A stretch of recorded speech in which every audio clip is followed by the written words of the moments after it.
Depuis la nuit de notre temps, l'humanité redouble d'efforts et d'inventivité pour allonger la durée de vie, sans pour autant penser à en ralentir son débit.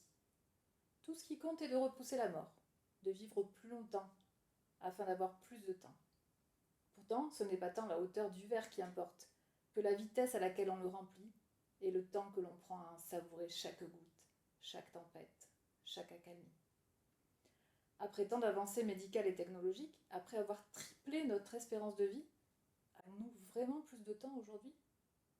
Que fait-on de ces 30, 40, 50 années supplémentaires? Est-ce que cela veut dire avoir du temps? Une vie qui me permettrait d'apprendre, de m'épanouir, de fonder une famille, contribuer à une société durable, de désapprendre, d'être heureux, de mourir heureux. Voilà une vie que je qualifierais de bien remplie, avec assez de temps.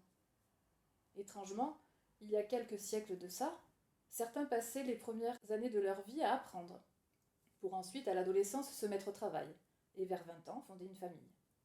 À 30 ans, sûrement qu'ils commençaient à désapprendre, pour à 40, prendre du recul sur le monde et préparer une mort déjà imminente.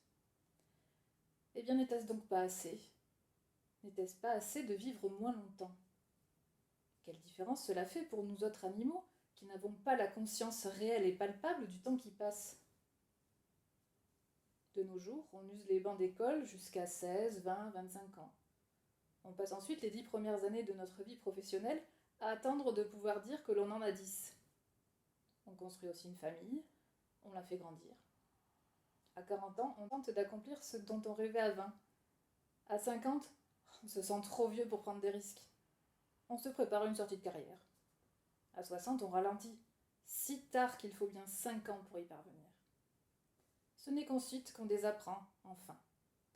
On prend de la hauteur pour laisser plus de place aux générations futures, pour transmettre, pour donner. Et finalement, lentement, très lentement, on s'éteint en 10, 15 ou 20 ans. Enfin du temps, mais plus assez d'énergie pour en faire ce que l'on voudrait. La coupe est presque pleine, et l'on ne peut qu'en observer les dernières gouttes, en attendant celle qui va la faire déborder. Rallonger la durée de vie, sans plus de philosophie, c'est courir plus loin les yeux fermés, c'est boire sans goûter, vivre sans lumière.